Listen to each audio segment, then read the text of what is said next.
রয়েছে পৌষ মেলায়। সেটি একবার পড়ে দাও। পুরো ডিসকাউন্ট দিয়ে 450 করে। এইগুলো কি কাঁথা স্টিচ? কেমন খেতে? হ্যালো এভরিওয়ান, আমি Piu and welcome to my channel. আমি এখন রয়েছি বিষ্ণুপুর পৌষ মেলায়, আর এটাই নাকি বিষ্ণুপুরের সব থেকে বড় মেলা।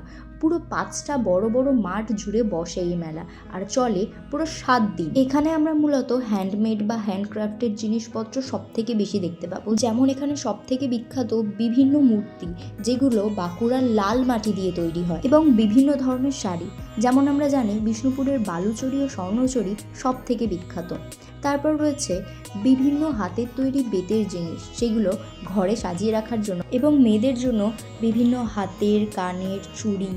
এগুলোর মেটেরিয়ালগুলো একটু আলাদা, যেমন সুতো বা কড়ি দিয়ে এগুলো বানানো হয়েছে। শুধুমাত্র একটা দুটো দোকান নয়, প্রায় সব দোকানে এরকম কম বেশি জিনিস রয়েছে। আর এগুলো ছাড়াও এখানে বিভিন্ন শাড়ি, কুর্তি, পাঞ্জাবির ছোট ছোট দোকান বসেছে, যেগুলোতে এক একটা জিনিস এক এক রকম। এবং অন্যান্য জায়গা থেকেও কিছু শাড়ি স্টল এখানে বসেছে, কিন্তু সবটাই হাতে তৈরি। যেহেতু হাতে তৈরি, সেহেতু দামটাও তেমন। কেমন দাম আছে এগুলো?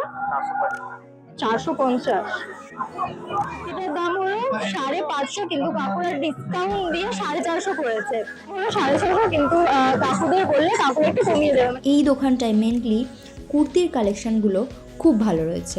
আর ভিডিওটা এডিট করার সময় আমি একটা কাইন্ড অফ ফানি জিনিস দেখলাম, যেটা আমি ওখানে থাকাকালীন দেখিনি। এখানে যে এই যে ব্ল্যাক টি শার্ট পরে যে দাদা রয়েছে, এই দাদা বারবার ক্যামেরার দিকে তাকিয়ে বিক্রি দেখাচ্ছে। এই যে এবার একটা নতুন খাবারের সঙ্গে তোমায় পরিচিত করাই, এটা হলো ভেলপুরি। আমাদের এখানে ভেলপুরি মূলত মুড়ি দিয়ে তৈরি হয়, কিন্তু এটা বেশ সুন্দর খেতে ছিল, অনেকটা পাউরুটির মতো দেখতে আর খেতেও। কেমন খেতে? ভালো। আর আমি এখানে যা বুঝলাম, এখানে মানে খাবার দাবার বা অন্য সবকিছুর দাম একই, কিন্তু এখানে যে শাড়ি বা কুর্তি এগুলো তৈরি হয়, এগুলোর দাম একটু এখানে বেশি পড়বে। আর একদিকে রয়েছে বিচিত্রা অনুষ্ঠান, যেখানে বিভিন্ন ধরনের অনুষ্ঠান হচ্ছে। আর এখন চলছে সাঁওতালি নাচ।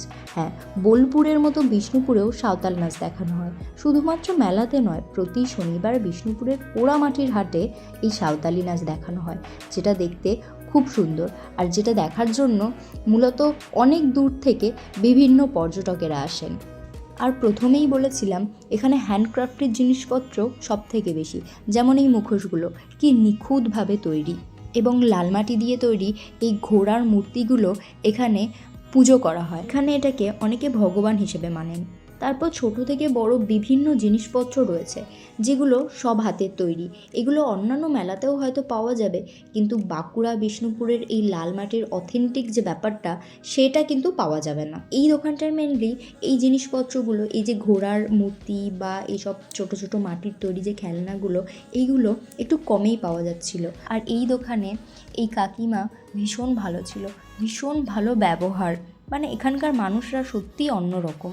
আর আমার মনে হয় কারোর যদি নতুন ঘর সাজানোর থাকে, তাহলে এই মেলাটাই হলো বেস্ট। আর এই ধরনের জিনিসগুলো আমাদের সকলেরই কম বেশি একটু ভালো লেগেই থাকে। এখানে কয়েকটা দোকানে এমন কিছু জিনিস বসেছে, যেগুলো ফেলে দেওয়ার মতো জিনিসপত্র দিয়ে তৈরি, বিভিন্ন ঘরের সাজানো জিনিস, এবং সেখান থেকে সেটা নষ্ট হয়ে যাওয়ার পর সেগুলোকেই আবার নতুন করে তৈরি করে এইখানে বিক্রি করা হচ্ছে। আর দাম খুব বেশি নয়, ইনি সেটাই আমাকে বলছিলেন। এবং একটা ইম্পর্ট্যান্ট কথা, এই মেলাটা ডিসেম্বরে হয়, কিন্তু 25 ডিসেম্বর এই দিনটা এই মেলাটা একটু অ্যাভয়েড করবেন, কারণ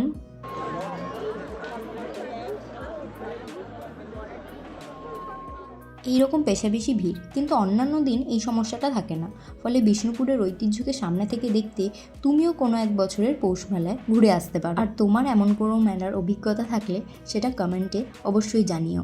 আজকের ভিডিওটা এখানেই শেষ করলাম।